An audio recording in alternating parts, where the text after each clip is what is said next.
This is the If More Let's Divide podcast. Yo, Charlie guys, what's poppin'? Welcome to the If More Let's Divide podcast. Another week means another episode, and today we had to switch up a little bit. I have, knock on wood, Charlie, new seats for me, and Fred still maintains, his seat. Yeah, Charlie. How you they check this remix? I've always loved that. I don't know what to call it, a love seat or Yeah. a chair, but it's really dope, man. Love seat. What is a love seat? 2-seater. Oh, 2-seater. Oh, wow. So you I then didn't your know. partner Me, goes my mind go maybe, Braga. But it's part of that braga. Yeah, it's part of the Braga. Yeah, But haven't you seen a change? I have.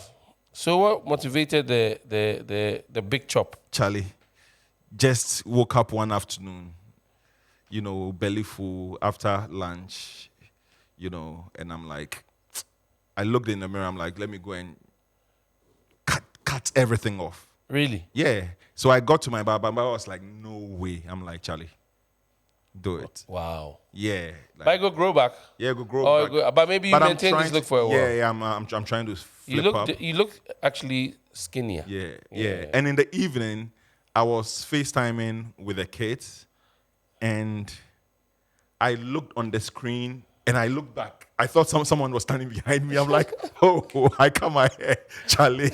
Yeah, but Fred, before we start this conversation, shouts to Atunwa Digital for working with us on season 7. Shouts to Mark Mason and his team. What's up for this episode? Charlie, I'm looking forward to the conversation because I find her to be an interesting character in the ecosystem. She's doing some low-key wonderful things, and you normally don't expect to run into these kinds of stories, but there's so many things bubbling under the surface in the cultural landscape that is cool. I'm glad she was willing to come on and we have a chat. Yeah, how did you meet our guest? Have Through you guys ever met? Yeah. I know her through a friend. Okay. But now it feels like I knew her on my own and I've known her longer. But she needed help with some work that's pertaining to what she's actually doing now. And my friend that I was doing, or a client of mine who's a friend also, decided to link me up. So when he actually linked me up, I thought he was trying to pass me some, moonshine, but it turned out to be work. So we ended up working. Charlie. Yeah, so I am very, very, glad to meet this lady today. First time meeting her, and the vibes already picking. She is into so many things. Like, she's into spaces. She has so many platforms where she explores and showcases dope stuff. She has a non-profit. She's a mother. And Charlie, if I say I go enter, she wouldn't have anything to say. But I'm like, how can we have such a human being on our podcast who is into so many things and would still have time to come and sit to talk to us?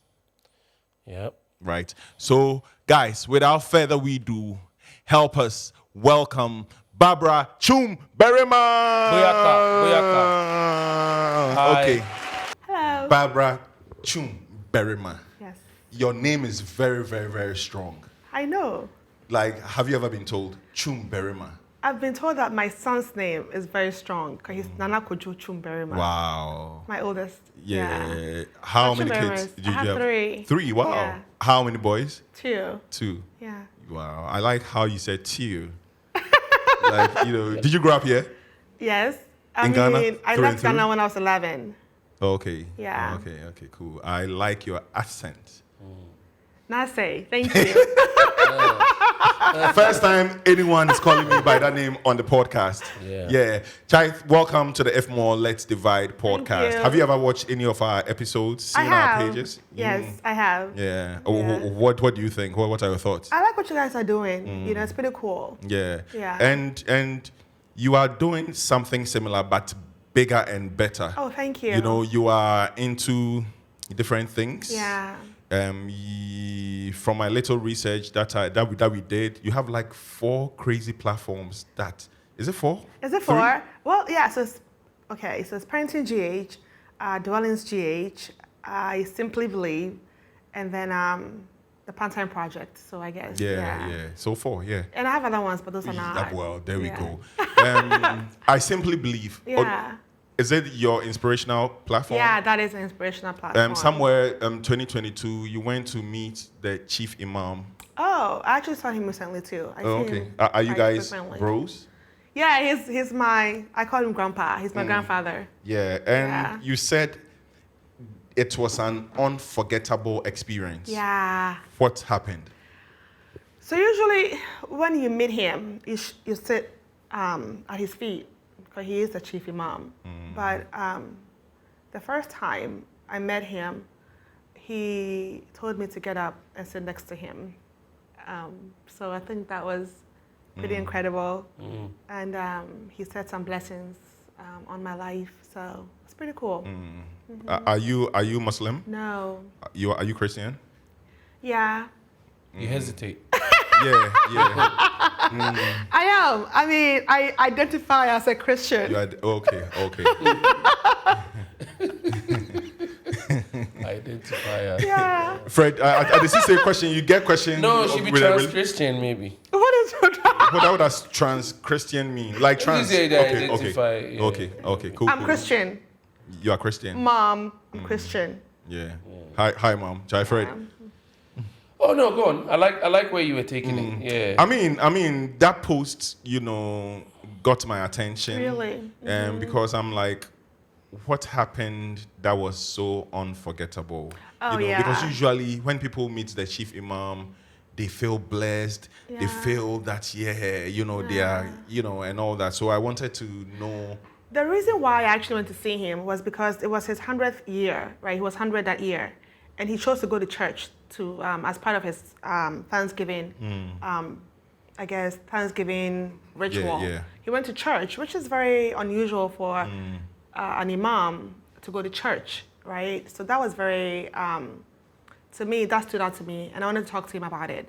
So So interview? Did you interview him? So the day I went, my video guy did not show up. Of all the days. So all I had was my phone. And I had a bit of things shot here and there. But yeah, it was really wonderful. Wow. I didn't know this story. So thanks to Mutombo for doing all the research for us. But I didn't know this imam story. I find it a bit intriguing. You're involved in a few things, right? You're moving your way around Ghana in different, avenues. What's the driving, mind behind what you're doing? I feel like it's creative in several ways, but what's motivating you to do these things that you're doing right now? Because you have several platforms. Yeah, and I used to struggle with that because I'm interested in so many different things, right? But then one day I just sat down and I said, it's a gift. If you've been given a gift, why not explore it? I like spaces, beautiful spaces. So then why not do that? That's DwellingsGH, where I show spaces around Accra and beyond. And then I like to inspire and motivate. So I was like, you know what? I simply believe, because I do simply believe, right? And then when I moved to Ghana, I wanted a platform where I can network and meet parents like me who also moved back and are trying to figure out the terrain as a family here in Accra. And that's when ParentingGH came about. So it's supposed to inspire parents. It's supposed to be a platform for resources for parents here in Accra. So that's when that came about. And then randomly driving through Panting, I came across the Panting Mental Health Hospital, and I felt like I had to go there for some reason. It's a very long story, but I did. I went, and that's when I also decided to do the Panting Project. So, what is the Panting Project? The Panting Project is my heart's project. So it's The original idea was to go into Panting and establish a receiving area where families can come and see their loved ones at the hospital. But then if they have kids, then the kids wouldn't have to be exposed to what's happening in the wards, right? Because it's a lot happening in the wards. So I wanted to do a receiving area, place with a garden and just a really nice environment for them. But then after I took the tour of the facility, I decided that the place needed to be fixed and not, I don't need a new place. We need to fix what we have. So that's what inspired me. Is it your job? It's not my job. But then again, whose job is it, really? I mean... The government? Yeah. Ideally, but I don't want this to make this political at all. It's really one of the things that I'm really like big on, that we shouldn't make this political. Yes, it could have been, but it's not. And so why should we see people struggle in these environments, people who are there to get care, to get better, sleep in very unfavorable conditions? I just had to do something about it. You couldn't bear it. I couldn't bear it.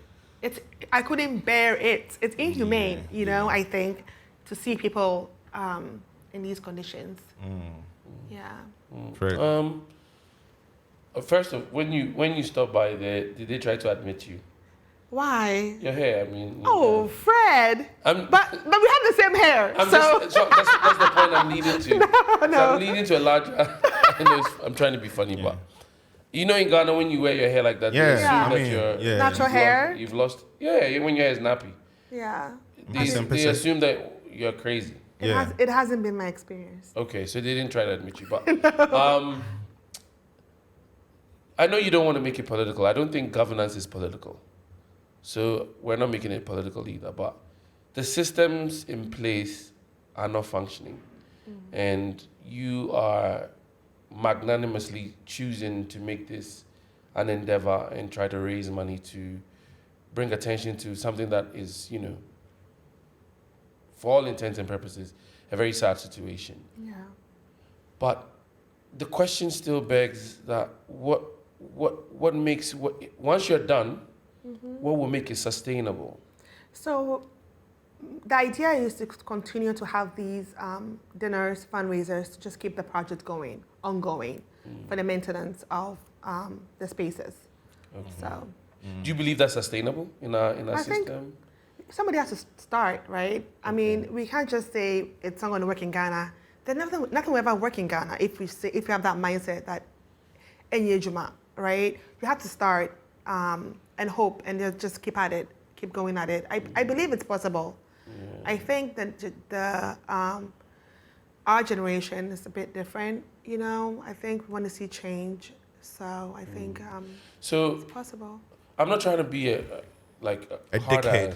Dickhead. But I'm trying to figure out for people who may look up to you and be inspired by what you're doing, that is it possible for this to be kind of merged with government in a way so that government can sustain it? Because Panting... but will government sustain it? Government has not even started to do anything. Is Panting a government institution? It is. Okay. So I guess my larger question is, there's so many things that are deteriorating around us that are government owned or government run.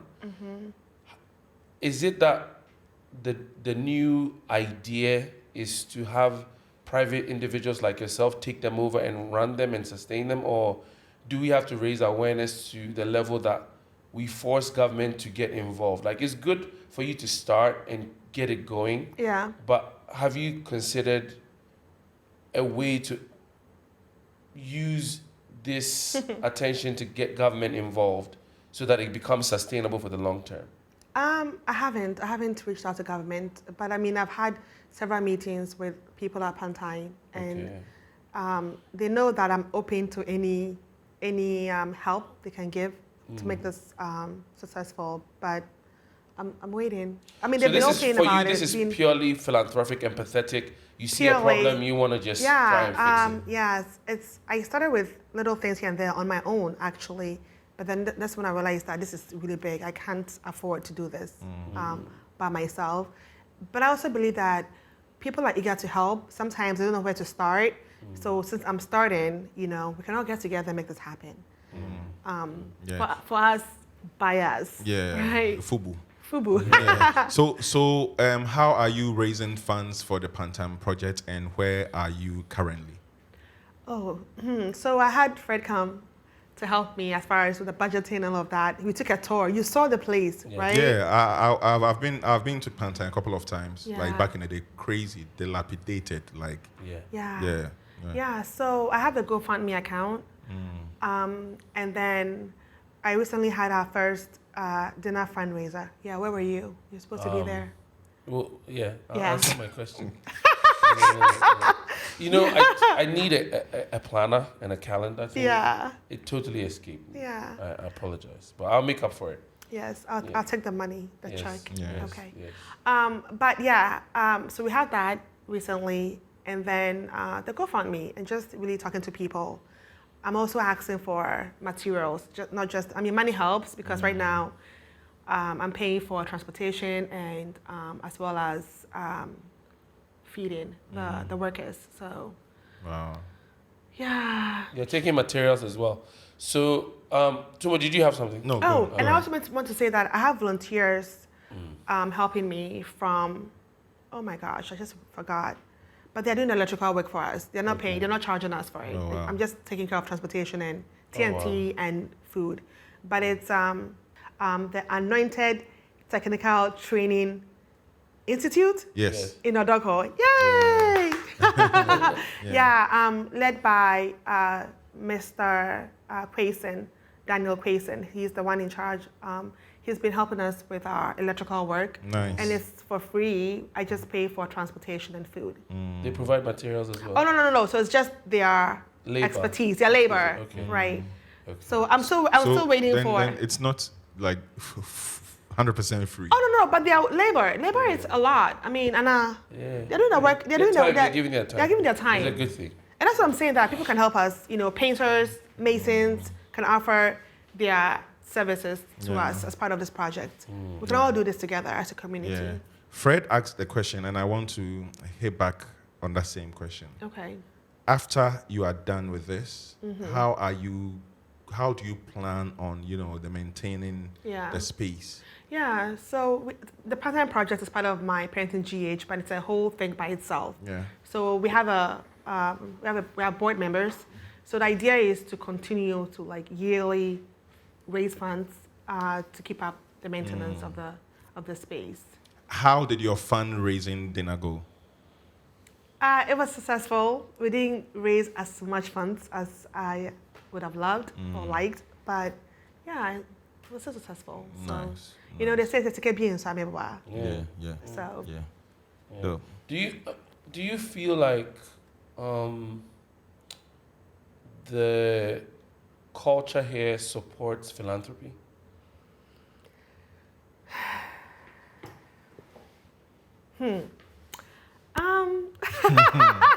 Assembly. on the surface, it seems like it, but then I feel like sometimes I'm not that kind of person to say that no, right? I think people are willing to give, but then again, people have been, there've been people who have come out to say they're doing something, and then they take the money and not really deliver.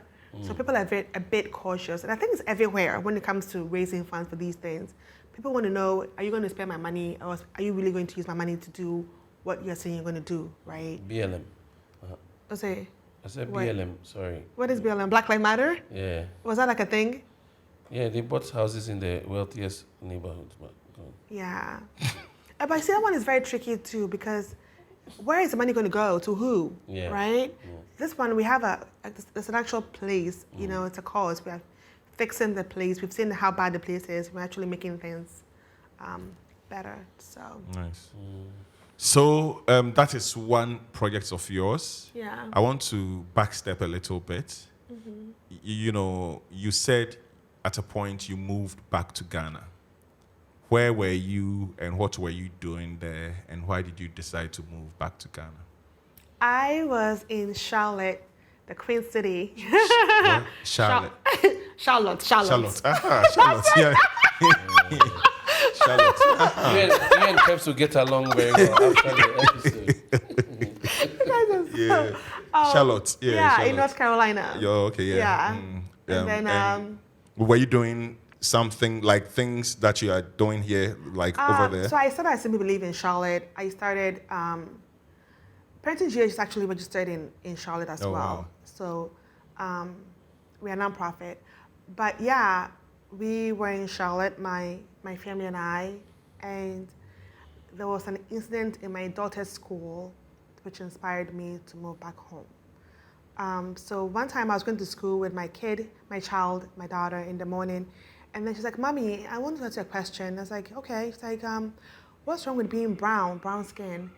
And that took me aback because this is the time, I think she was 3. It's like, brown skin, there's something wrong with being brown skin. And she said, "Well, I was on a swing and this girl told me to get off the swing because I'm brown skin." What? Yeah. I wanted to cry. I think I cried because that really hurt me. I felt like she was too young to experience something, you know, and that can take away from who you are as a person, right?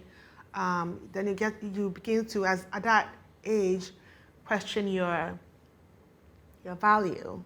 So from there, I was just like, this is not it, you know. When you're in America, as much as I love America, and I do, because America has been so good to me and my family, there's so many good things happening in America, regardless of all the issues America has. It's still a good place, right? But I just felt like I'm always conscious of my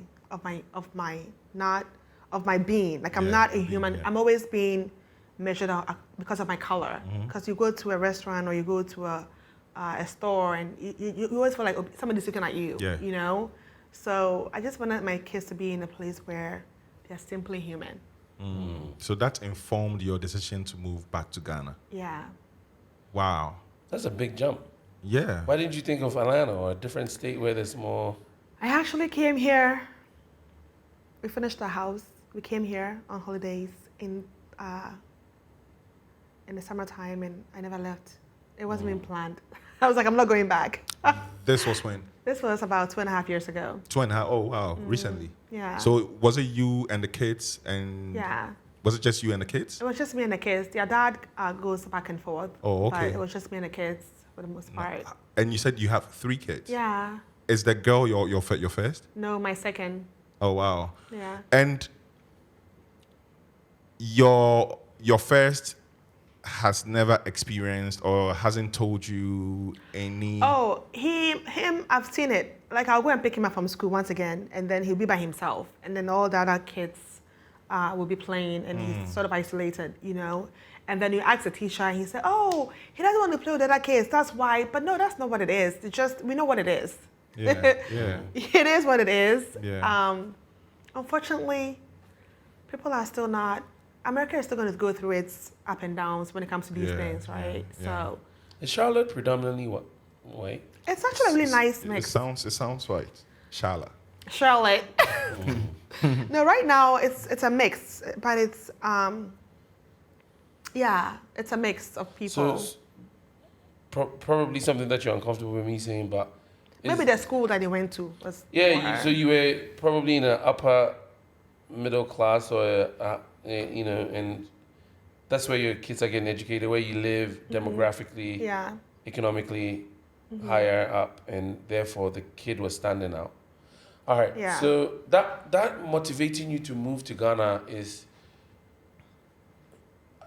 sounds to me like you're an empath. Like, I am. I mean, I wouldn't move my child because he experienced a little racism. No, I'm not trying to belittle No. the I experience. think that because I went to America at a very young age, and I experienced that sort of thing indirectly, and I think it had an impact on how I saw myself as a person, my value.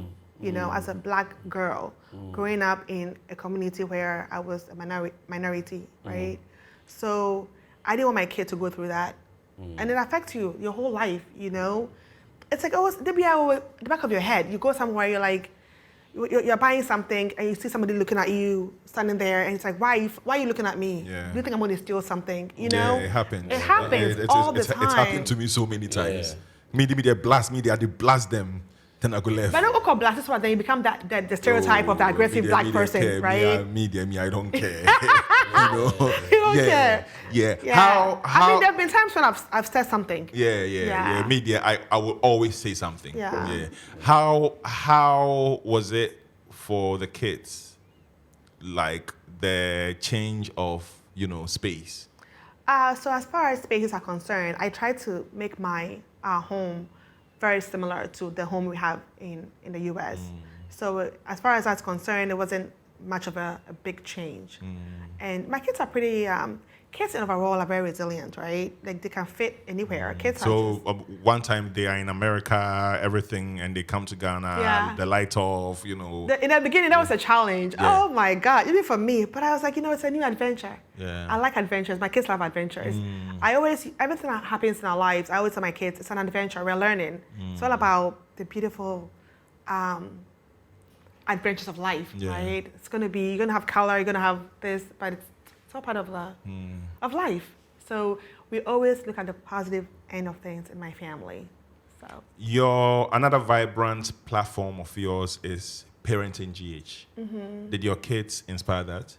They did, because I was looking for a community for us when we moved here. So I decided to create one. Yeah. What has parenting taught you throughout the years? Nothing. I'm just kidding. I was waiting for you to say something. Nothing. What has parenting taught me? I'm not going to be like the cliche answer of like. We need a real answer. What has parenting taught me? I'll think about that. I think unconditional love, right? Because that's when you get to practice the real agape love with parenting, because your kid will really get you on your nerve every now and then, but then the love still holds. Nothing changes. So I think that's what it is. Is it really true? Because I'm not a parent. You both know that. Not yet.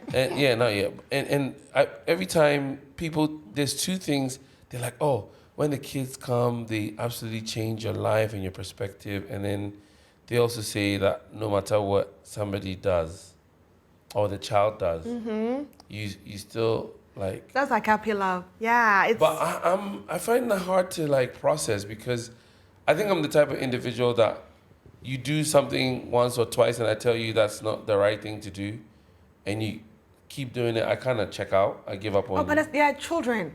Even adults cry. How many times I've told some adult to change something, some sort of behavior, and they still do it. So my thing is, they've only been on earth for how many years? Like my oldest, 11 years. 11 years is nothing on earth to know everything, No, not to know everything. Oh, to always make the right choices. So I'm just giving you a simple example. I'm a bit of a, what do you call it? Pigledy. Yeah, OCD, right? yeah. OCD. So, like, if I place my things here and I tell my kid moves it, I say, don't move it, right? Yeah. Not when they're toddlers and babies or anything. Well, like when they're 11 and they can actually 11, talk. yeah, 11. I said, don't move that. Or when you move it, put it back. And they keep doing it. Like, how do you not get irritated and want to? You will get irritated because you're human. But you don't. But what does that got to do with loving them though? I'm just saying, like, I wouldn't be able to tolerate. Yeah, it is. It can be annoying. That's the truth, right? And you will like tell them, hey, I told you not to do this. You are still doing it. How do you guys deal with that? Like, how do you discipline children? Because I know everyone is against beating kids now. Not beating there. Are you for beating? I mean, different. I mean, the Bible says spare the rod, spoil the child. I don't have a child to know what I'll do. But if somebody thinks that disciplining their child by spanking them a little bit here and there is their way, I'm not going to be like, oh my God, why you? I think it's a phrase you just said to like inform me that because you don't have a child. You said, how do I tolerate? Yeah. Yeah. You will. It'll come natural to you. Yeah, you will. Eventually, you will. You would understand them. They are kids. Yeah. These are their ways. Yeah. They are still learning. Like she said, at 11, he's still learning. Like, onimshe, At 11? Yeah. Yeah, trust. I wasn't. Nah, trust. Annoying. Especially kids of How today. do you know? Yeah. Nah. I remember myself. Yeah. So what are some of the things or some of the dope things that Parenting GH is up to these days? We post a lot of motivation for parents on our platform. And we've done a bit, one or two things in the community to help some of the moms in the community too. Like Setting up a business for a young mom who was struggling to start up something. So we did that. We had a mom that had this really, I went to Rollins Park randomly one day, met this woman. you and these random trips. I know. One time it was random. Yeah, so I met this lady. I was just attracted to like her. I don't know, her Yeah. spirit. And I was talking to her. She's like, she was sick for about a week, and she couldn't work, and she has an only child. And I don't know. I'm also an only child, by the way. So I was talking to her, and she said, but her son sat next to her the entire time of school in the room. And she would say, go and play. And he said, no, I can't leave you by yourself. That touched me, as an only child, So one of these days, we gave her a day off from work. We asked how much she made in a day, and she said it. And we're like, okay, fine. Then they take that day off with your son. And then we got him a few things for himself for school. It's the little things. Little things. Yeah. Never ever thought of that. Giving someone a day off by just giving them, whether they are selling groundnuts, you just pay them off so that they can chill and relax. Yeah, to spend time with her son. But did she take the day off? She did. Are you sure? Well, I still bet yeah. So I want to ask you a question about how you determine.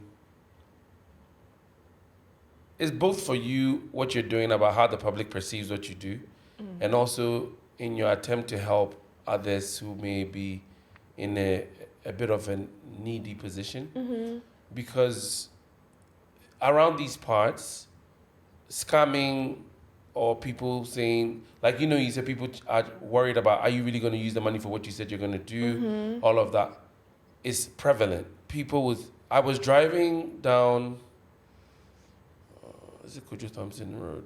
One of these roads in Accra, like where it's parallel to that Dublushi Road, and it leads to where all the cars are and stuff, where they sell the dealerships, where they're Toyota and all that stuff. Anyway, it's irrelevant where it was, but it was leading into Accra. And I'm in the car with, you know her, my business partner. So we see, how they hold the microphone, and they are crying for help or calling for help because this kid, it looked like they had some tube attached to the back of their neck, and like they were trying to raise money. Anyway, I don't want to, it's a long story short. We pull over, we try to interrogate to find out what the problem is, because I'm like, if we can give them the money, there's no need for them to stand there all day trying to raise the money. But upon interrogating, they give me some numbers, they call me back. Then the mother now calls me and says I shouldn't give the money to the guy who called, because when they get the money, they don't give him Charlie. It's all very messy. Yeah. How do you navigate the space by letting people, how do you maintain your integrity and your authenticity to people, for people to know that you're legit, you're not here to scam people, but how do you also fish out, like, you want to give to the appropriate person? Well, first, right? I mean, all the giving that we've done has just been pretty much me. It hasn't been funds from the public. Okay. The fundraising began for the Panting projects, because that's a huge project on its own. But as far as the people I meet, I'm very, I just feel things out, If something feels right, I'll do it. Your intuition? Yes, very intuitive. Is that a word? Yeah, so that's how I operate as a person. But yeah, I mean, obviously I've experienced people trying to, we got this bike for this boy in the neighborhood. He wanted a bike, so I got him a bicycle. Wow, you are doing a lot.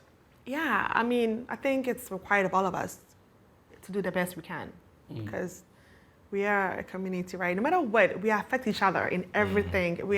It's this thing, right? It's all of us in this life together. But then the boy is very smart. He's very smart. He started renting out the bike to make money. And then when the bike broke down, he came back to me and said, Madam, my bike is broken, so can you fix it? The first time I fixed it, but then he started doing all of, multiple times, and I had to put my feet down and say, no, I'm not going to do this again. Why didn't he? But did you talk to him about using some of the money he was making to maintain? To fix it. I asked him, he said he used it for other things, like he was hungry. He's always hungry, and he's always being fed. But then it's an excuse. People take advantage of your kindness, right? Yeah. So that's when you know that's when you have to cross, like you have to have a boundary. Set a boundary. Okay. Yeah. I have so many questions on ParentingGH. Okay. But let me sidetrack a little bit. What kind of upbringing did you have? Because I'm asking this because it looks like you are always giving. And after this episode, I'll see you for 1, 2 things because I might need a few things. I need from you. So yeah, how did you grow up? How was your household like? My mom is amazing. I have the best mother in the whole world. My mom is amazing. She's so kind. I used to tell her, Mom, you're not Mother Teresa. Like, I used to tell her that all the time growing up because she just feels for people because she's been through it growing up. So she's just always, I guess, she always puts herself in the place of others. And then from there, that's how she operates, right? So you don't have to even tell my mom you need money. If you call her and you're telling her what you're going through, she can sense that you don't have to ask. It's hard for people to ask sometimes, right? So she'll send you money or she'll help you the best way she can. Please send me a number. And this is a retired administrator, so a teacher turned administrator. So it's not just a lot of money, but the little she has, she gives. And I believe that's why our lives are blessed in many ways, But I remember when I was a child, my grandmother was a midwife at Wenchi Methodist Church in Wenchi. And there was a lady that came there. I think she had a mental breakdown or some sort of thing. She was pregnant. And her family had maybe neglected her or maybe they didn't know. My mom took her in, not in her home, but in a hospital, like somewhere in the wards. And every morning, I remember as a child, my mother making breakfast, lunch, and dinner to take care of this lady or to share the baby. And then they discharged her. And then when we came to Accra, in Laboni, there was this lady who was also, she had a child, but I think she also had a mental issue. My mom also took her in somewhere and also took care of her until like one day she disappeared. That's the kind of mom I have. So, I don't know, she's the reason why I'm the way I am. Fred, do you help? Help people? Yeah. All the time. Yeah. I'm very random with my giving. It's something that I kind of learned from, I say, my dad. And then later on in life, when it was more obvious to me that I wanted to help in different ways. He's very unpopular these days. I don't know why, but like Jay-Z had an impact on the way that I give, the way that, because there was a lyric and a meaning to it about how he gives anonymous to anonymous and that kind of thing where it was very personal. So I started practicing some of those, principles in my own life. I don't like for it, when I'm giving, I don't like for it to be a thing. I agree. I just give and I walk away from it. Yeah. It was a question, well, not directly, but I had a similar question for you. Yeah. Yeah. And this goes back to the beginning of our conversation when we were talking about religion. Right? In the Bible, it says that don't let your left hand know what your right hand is doing. But in this social media age and your business, how do you combine your faith and your work? Because typically you shouldn't let the next person know what you are doing for someone else. But business-wise, you have to. Well, I haven't. How do you? I haven't, and I'm a firm believer in that. Like you give, you don't, and I don't expect anything back in return when I give. I'm not doing something for somebody because of what I'm going to get back in return. Yeah. I just like to give. That's it. No, but I haven't. Like all of these things are not on our platform on ParentingGH. You wouldn't see that I'm doing that behind the scenes. I only said it because you asked. Right? Oh, okay. So it's not for the general public. I don't talk You about all what I'm true. doing. Well, I went through your pages and I didn't see. No, it's not there. But in defense of people who do that, I think people do that to inspire other people to give as well. Yeah. Sometimes when you're not wondering who say you want to give to do something, like for example, giving the day off, right? That was somebody will probably listen to it and say, oh, then if there's this lady in the corner there, maybe one that can pay for her day's work for her to rest. And it's not much if you think about it. It isn't much at all. I asked a grano seller who has been like you using my road for over 30 years. Wow. And every single day she comes to pass. Yeah. And I go like, so how much do you make in a day? Guess. Sometimes not even up to 200 Ghana Wow. cedis. Yeah. And she walks. Yeah. Is she fit? And she knows me. She's seen me grow. Wow.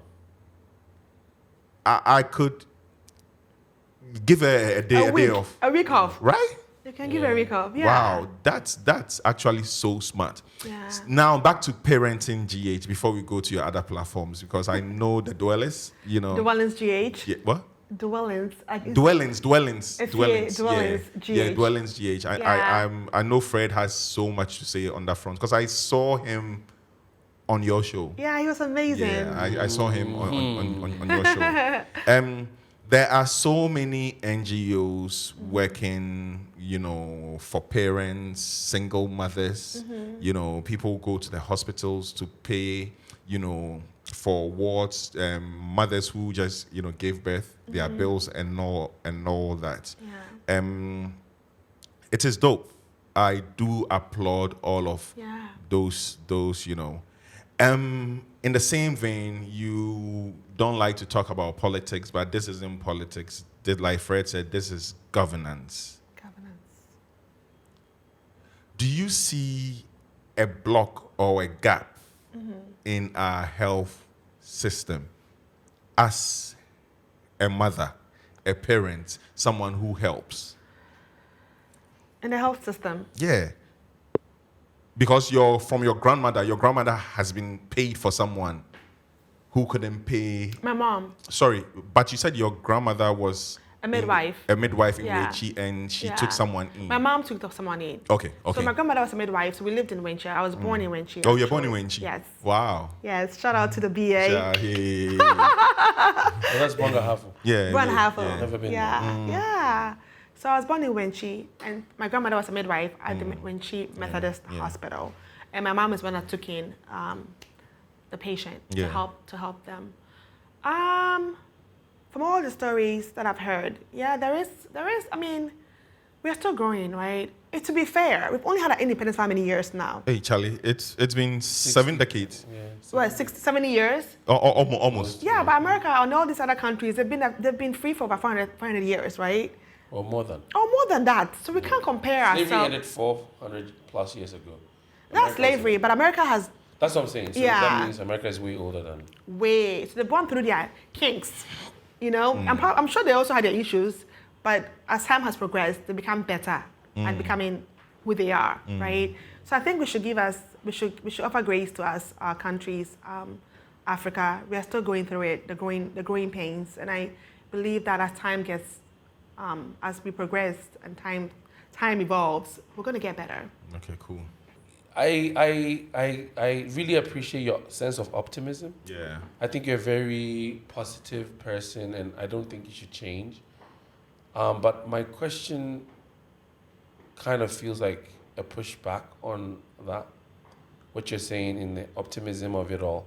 Our health system, do you really think that it will get better? Like, is it, because when we compare to other systems that have had time to mature, and we're saying, oh, potentially, have we put in the foundation for it to actually grow?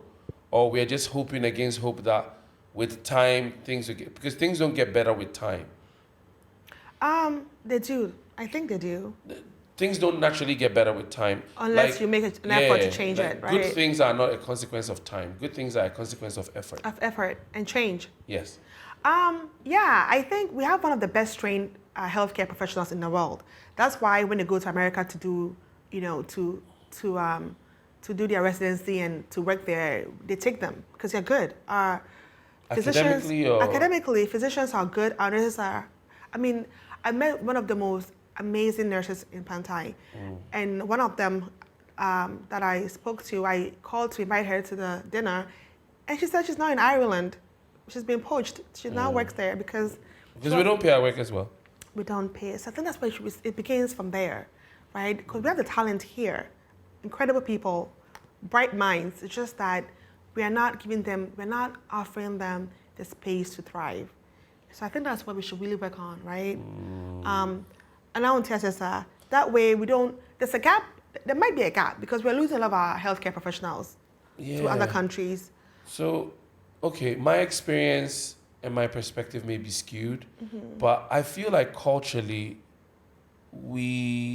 our healthcare system is not do no harm oriented, which is the was it the Hippocratic?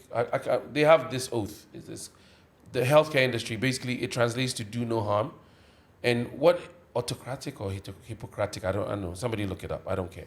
But the point is that How about this CB fight? no, I'm just saying that I don't want somebody to think that I'm using the wrong term. Yeah. I just forget. I mean, life would be hard. I mean, you don't have to have it right all the time. What is more important to me is that the way we approach healthcare has felt to me that, like, you know, when somebody gets into an accident by the roadside, and Ghanaians generally would not have the proper first aid approach. They're like, oh no, maybe they did something, that's why they are getting into the accident. When you get to the hospital, it's a very nonchalant attitude. I don't know where you've experienced, but I've been to 37, I've been to some of these private hospitals, I've been in different spaces, and the nurses, it feels like when Ghanaians are in Ghana, they are very uncaring. And then when they get to anywhere else overseas, they start to adhere to maybe the rules and the policies there, and they follow. But in Ghana, man, I've had my blood spilled all over the place. I've had people tell you, oh, we can't see the blood, so it's not an emergency. All kinds of crazy things that have been said. You know, Kolebu has a real issue in the maternal ward where kids are being thrown away on a daily basis because they are dying after childbirth. Their mothers are sleeping on them. There's not a good place for the, women who just had children to even sleep. They have to bring their own. It's a lot. I don't want to rag on Ghana, but our healthcare system is scary to me. And I love your optimism, but I'm just trying to maybe ask you that, is there something in particular that you see from your vantage point that allows you to have the optimism to believe that we're going to get better? I haven't experienced any of these things, so I can't really speak on it, right? But from me, as my point of view as a person, I just always feel like anything is possible, and people are inherently good people, and Ghanaians are good people. And that part about car accidents, Ghanaians we help. When your car is spoiled on the road, you saw all these men rushing out to come and help you fix it. We don't have that in America. If your car gets whatever, you're there by yourself. Call AAA. I prefer AAA to Ghana people to come push my car, but Okay. Well, right. But I think we do care. I think we just don't have the resources to help. Yeah, And that's why it seems like we don't care. Yeah. I think sometimes maybe the health professionals may have been detached from what they are doing because they see the need, but they don't have what it takes to help you. So they have to sort of disengage from it for them to deal with their situations better. That's my opinion. Maybe that's why it comes across as... That's an interesting perspective to have. Yeah. To say that if you're a professional and you don't have the tools to do your job and it makes you feel helpless, you may distance yourself so that it doesn't affect you. Well, that's an interesting So that's why I feel like you feel like they're being rude, but just like, and in some cases, the medications they can't do nothing for you. That's what sorry. I know, right? They can't, they feel helpless. And it can come across as being nonchalant. Okay. Thanks for that perspective. I never thought about it that way. You are very active on social media. Am I?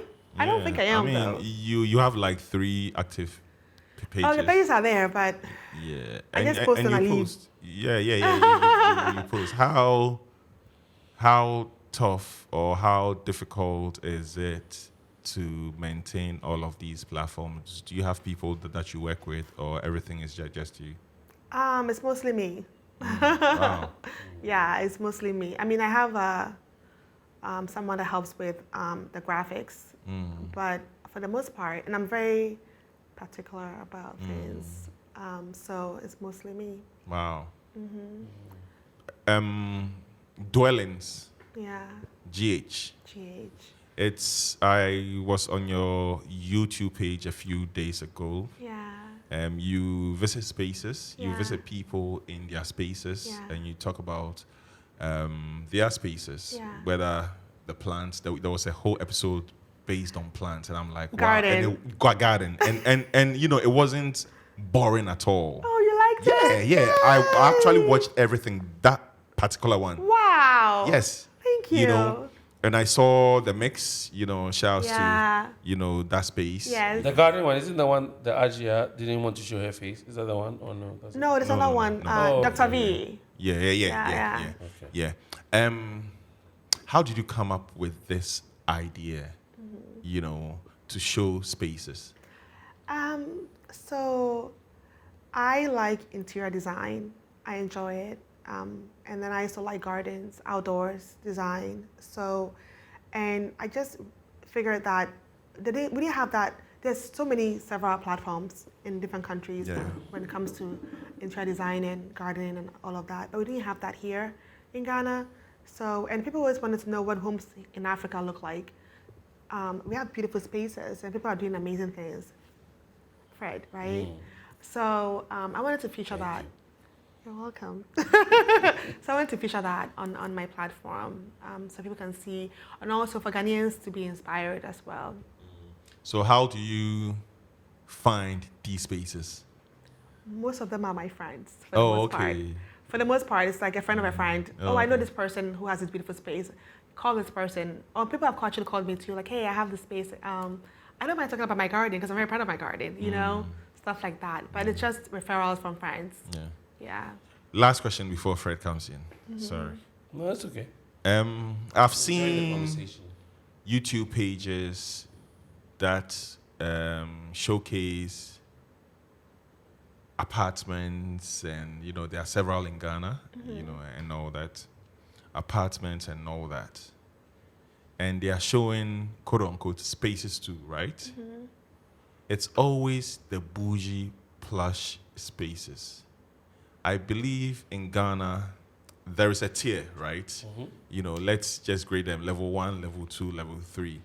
We have like the ghettos of spaces, and it's unique, right? Then we have the, you know, there are tiers.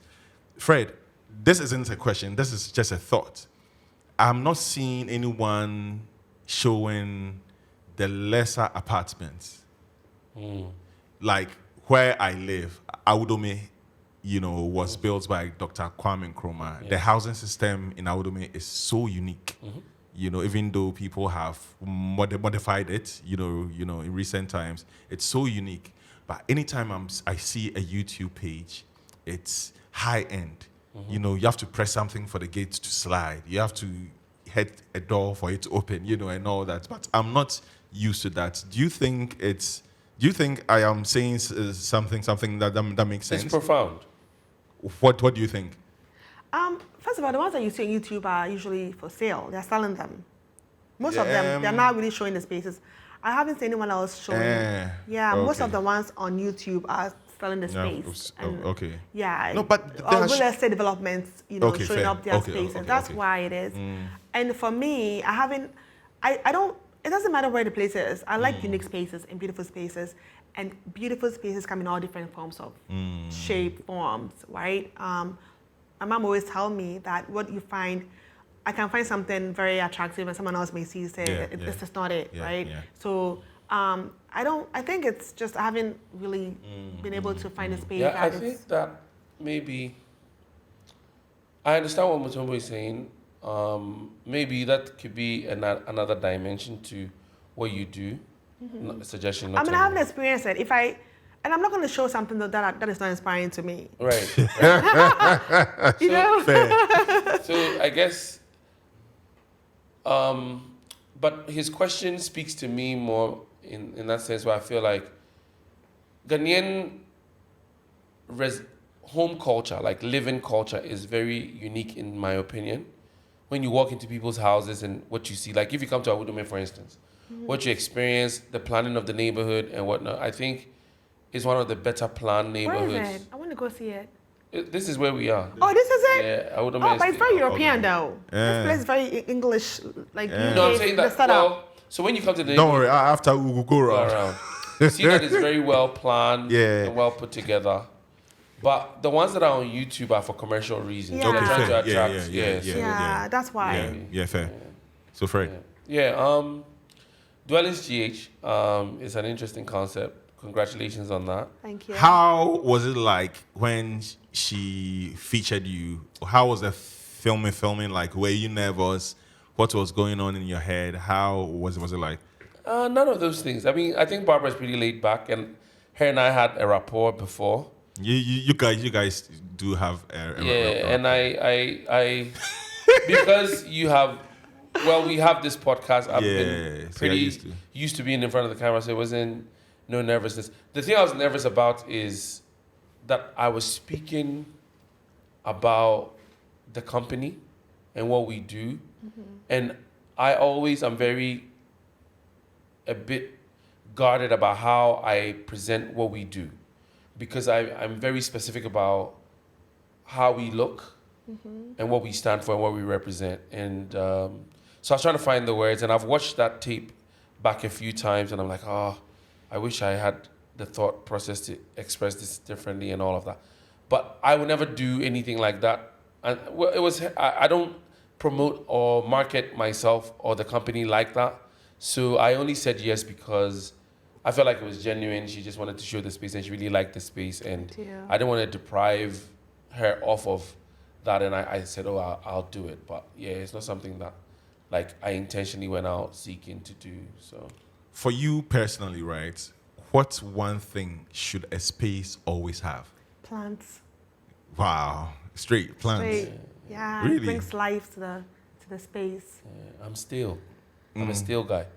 Like I can live in a place with no plants. Yeah, same. I like plants. I'm all about greenery. I love Oh plants. yeah, Mutombo. But I thought you would have been a plant That's person. right, you don't have plants here. I You guys. You don't mind, but I had plants, but You killed Charlie, it. yeah, it was too much work. you should get rubber plants. They're very resilient. Nah. You don't like the vibe? Yeah. Or palms. We shall Yeah, I see. like the desert plants. So my affinity to my mom is a collector. She probably has every plant in her garden. I have to go and look. Yeah. I have to go and Yeah, look. talk to my mom. Yeah. So funny thing is her mom and my mom know each other Oh, okay. because they go to the same church and long. But that's not how we met. So No. if I meet you Yeah. time, like you go see. But I use plants purely aesthetics. It's very aesthetic for me. How does it make the place look? And I also think about it in the sense of it doesn't create debris and work. But usually So low it's because, maintenance. yeah, I'm thinking about low maintenance. Yeah. I don't want to bring a garden. I have a gardener who's very good. They come once a week, but yeah, I don't. Yeah. Okay. Plants are not a thing. Which But I also think plants and paint. Because paint can change the whole look of a space. I'm trying to repaint my space But again. what do you think a place should have? Any space? The question you asked, I want to know what you think.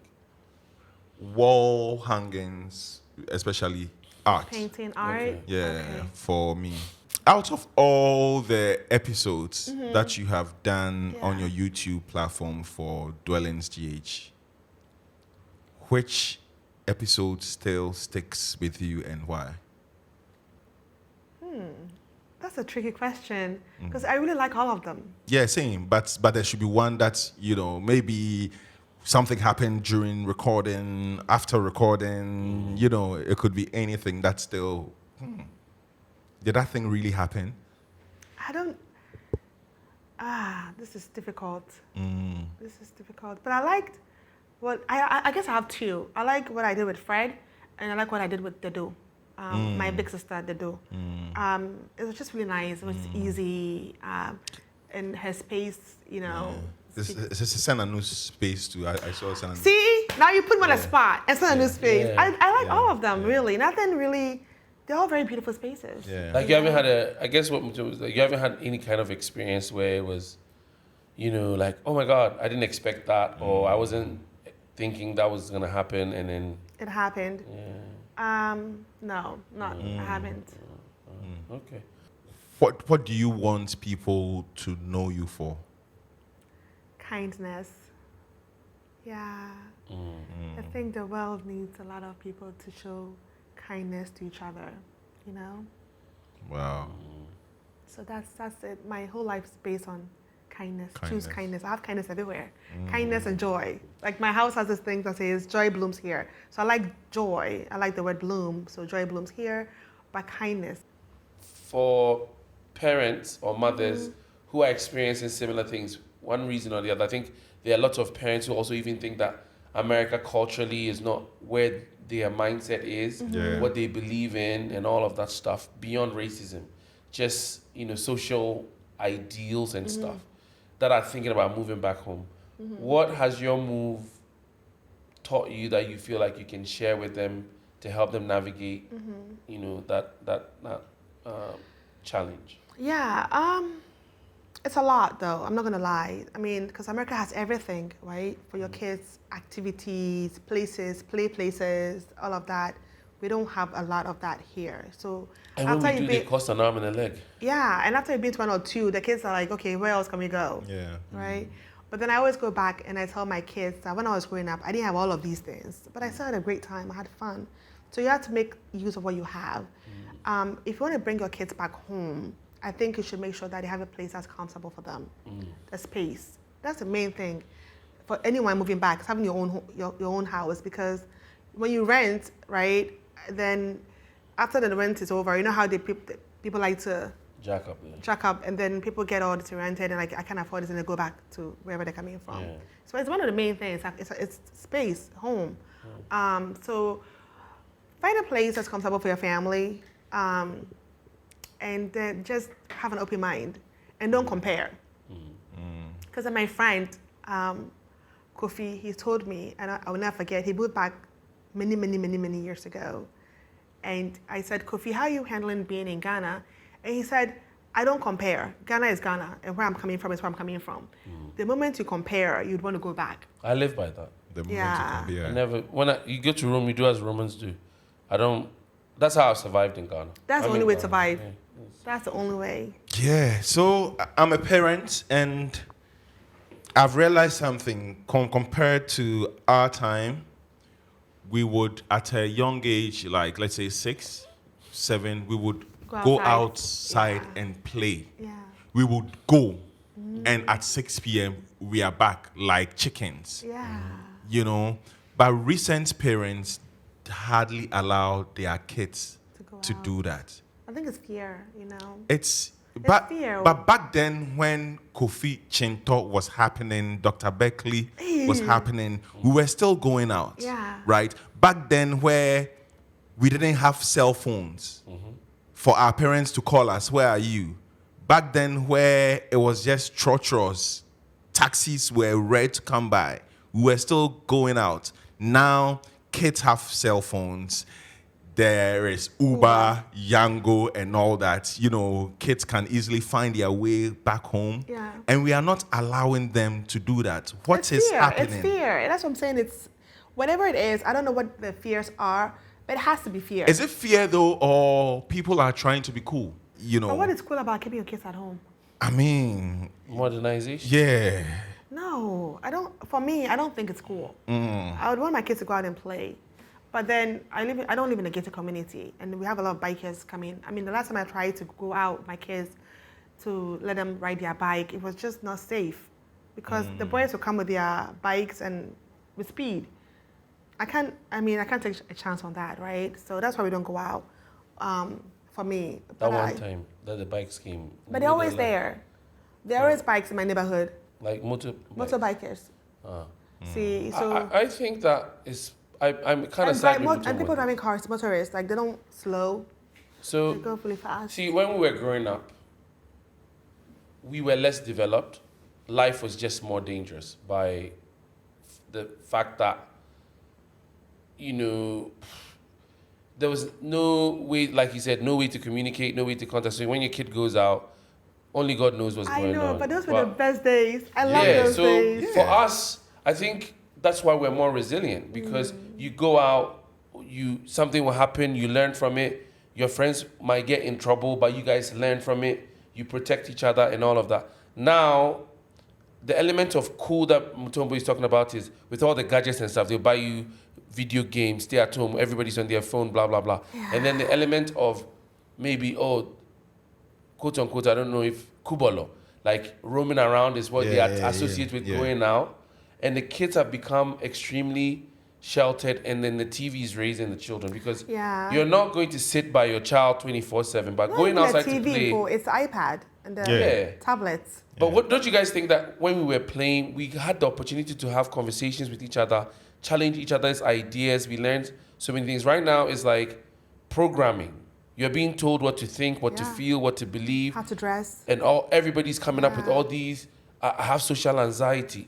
You know how many times I've heard that phrase, social anxiety, in my adult life, affecting so many people when we were growing up. We didn't even have these the language to. You just like grew out of things, and then not to say that we don't need therapy or we don't need to work through those things, but I think there's something there to what Mutombo is speaking on. Yeah, I think so too.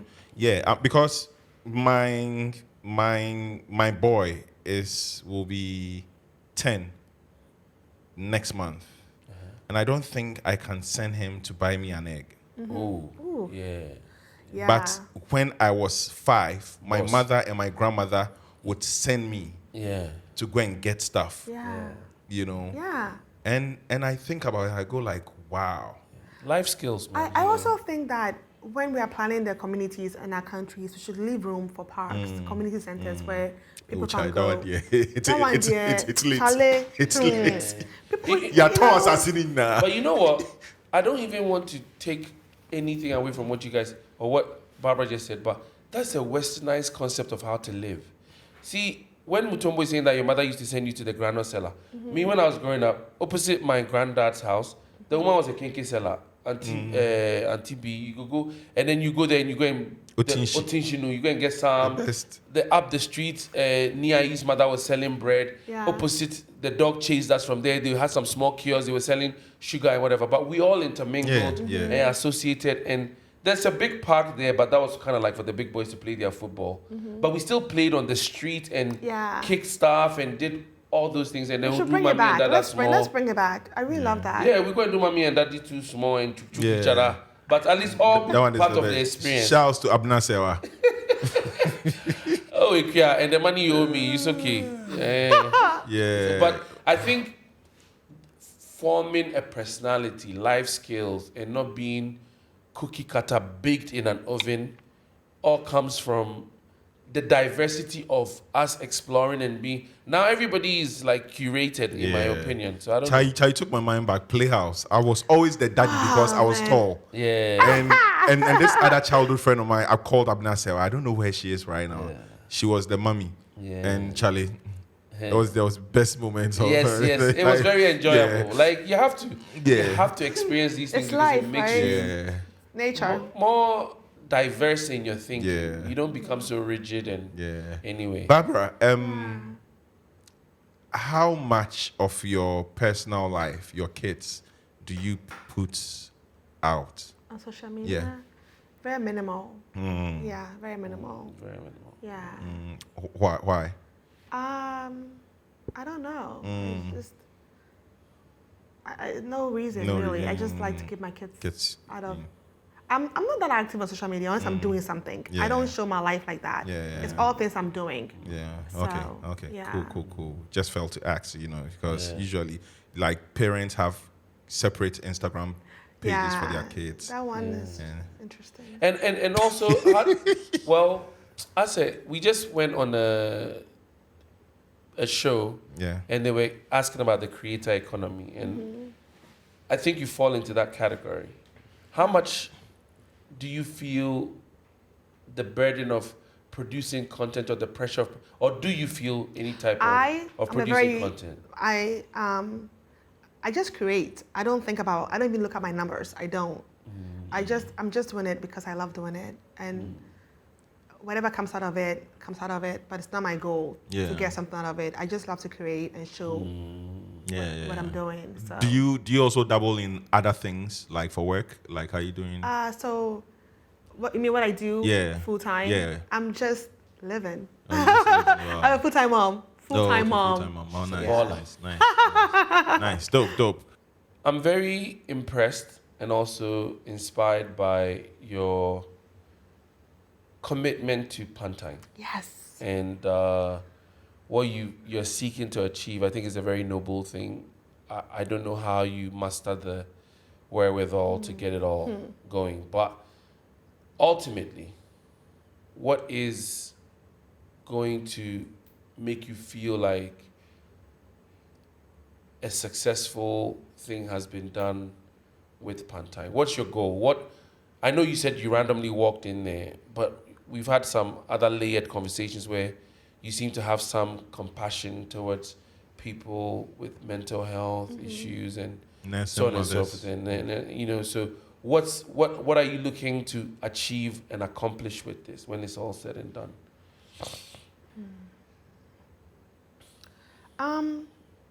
Well, the goal is to complete Ward 9, which is the men's ward. That's what we're working on right now. So that's the ultimate goal for me, is to achieve a place where if a friend of mine needs mental health care and they are referred to go there, I know they'll have a decent place to stay for treatment. So that's the ultimate goal. Do you think, maybe I'm pushing my question, but do you think there's a need for more mental health in a cultural setting? Oh, yeah.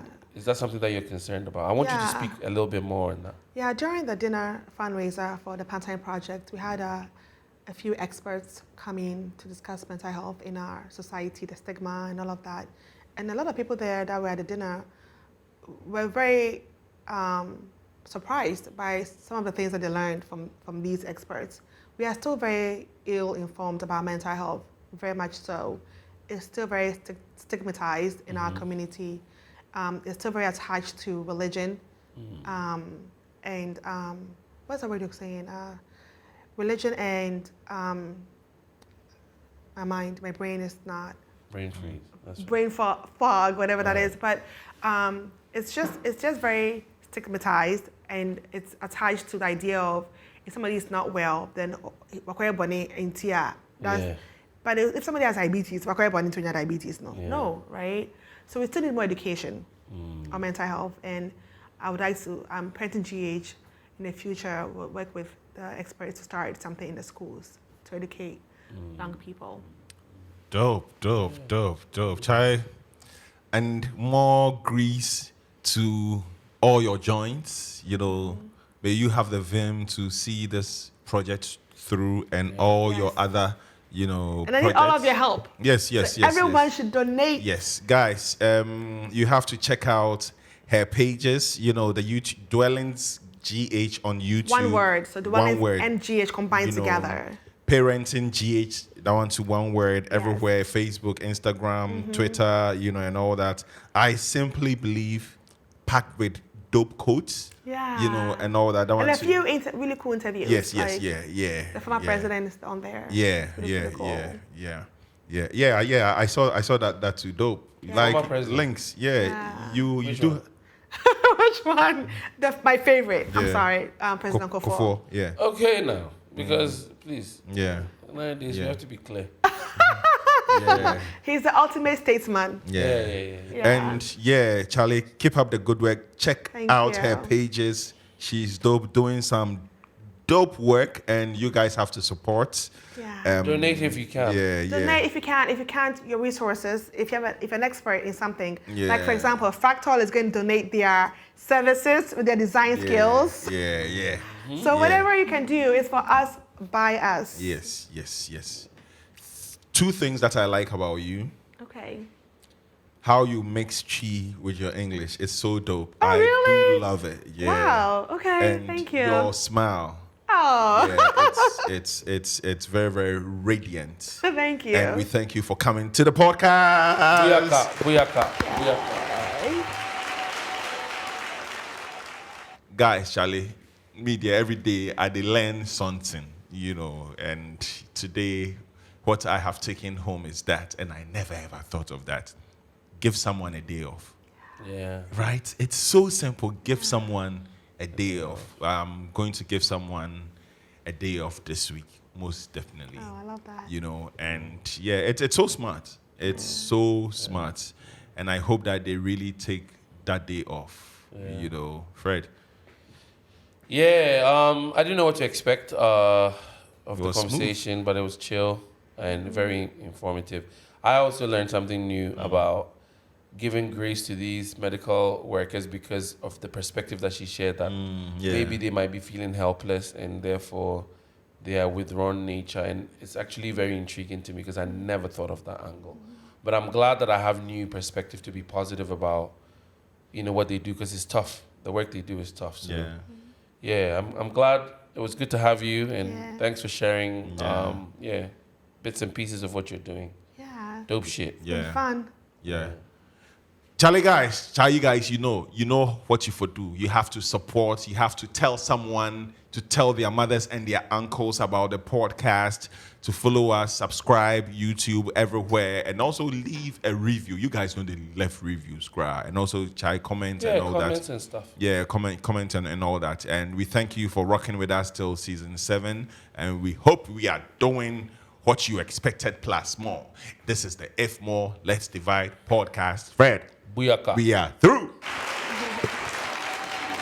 This was dope. Yeah. Was it really? Yeah. This was dope. Yeah, it was smooth. Thank you. Smooth. So